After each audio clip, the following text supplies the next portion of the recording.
welcome back to my channel. I have just completed my roundup of everything I did read last month, and I know this is a little bit into April, but I still wanted to share with you everything I've read and what I thought about it, recommendations, would I want you to read it, everything of that sort. So if you're interested, keep watching. Okay, I'm gonna start off with my first book, which is A Court of Mist and Fury. So I did read A Court of Thorns and Roses quite some time back, and I've really been meaning to get to the rest of the series because of course it's everywhere, and considering Sarah J Maas is like a young adult home name now, I really wanted to get and finish this series that is so raved about everywhere.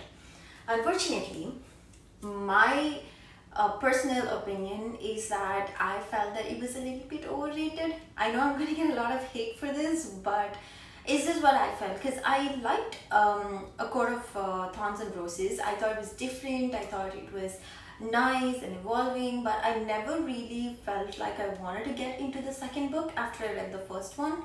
But then again, with all these reviews that keep coming over and over again, I thought I really needed to, give it another chance and try reading the second book. And I did. I finally got to it. And I must say, I don't feel like I missed anything, and I don't think I'm going to complete the rest of the series. So, if you're an Akota fan, I am so sorry again, but I think I'm going to give the rest of the series a miss. Now, the second book that I read was Final Girls by Riley Sager. Now, I love myself a good horror / thriller book.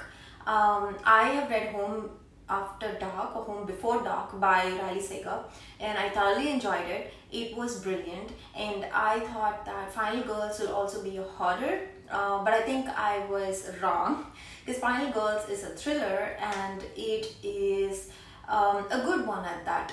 I mean, it was a little bit cliched because I knew what was gonna happen, but still there was like that element of it that kept getting me invested in the book, and I think that's what happened with Home Before Dark as well for me. So I think I will remain a Riley Sager fan. It's the second book that I've read of Riley's, so I think I will read more books in the future. So yeah, if you are a Riley Sager fan, let me know which was your favorite book. The third book that I read this month was Bad Dad by David Walliams, and I loved it.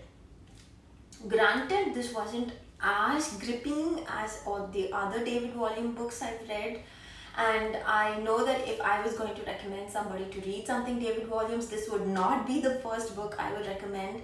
I'd probably recommend The Boy in the Dress or Mr. Stink or something of that sort. Even The Midnight Gang was brilliant, but this one was a little bit draggy in between. It's a little bit too fat. They could have like reduced the book quite a bit.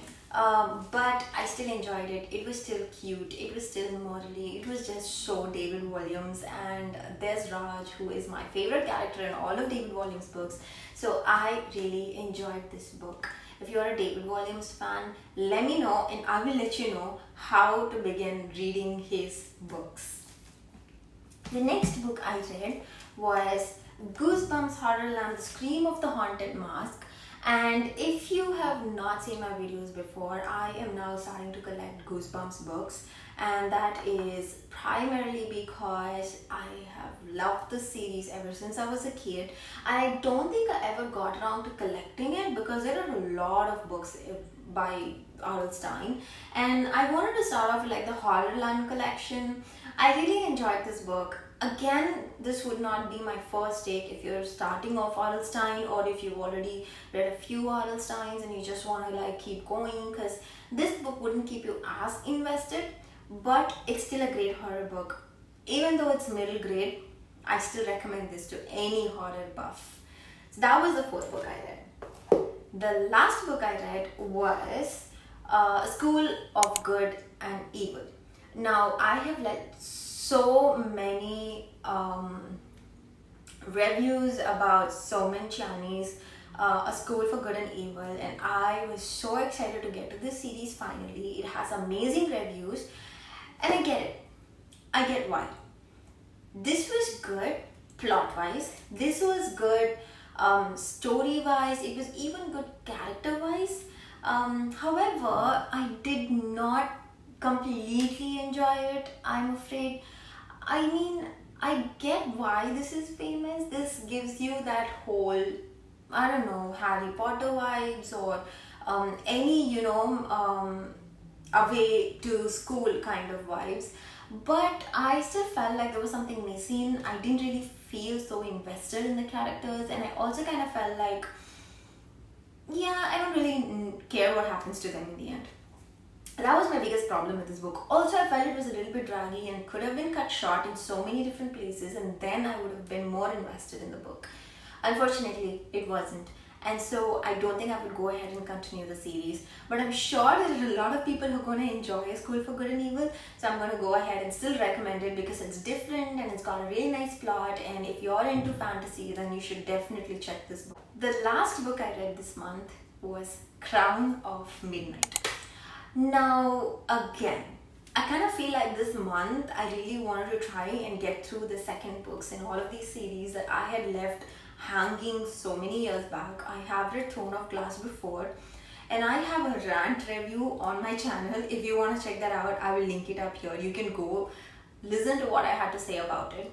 And I thought maybe during the course of time, my mind would have changed because maybe I did not completely appreciate Kalina. Maybe I did not get what Throne of Glass was about. I should give this another go. And Sarah J. Maas, and I was doing Sarah J. Maas a favor, and I was trying to definitely check her books out. And it was not for me. So this series is so popular. I don't even know where to begin.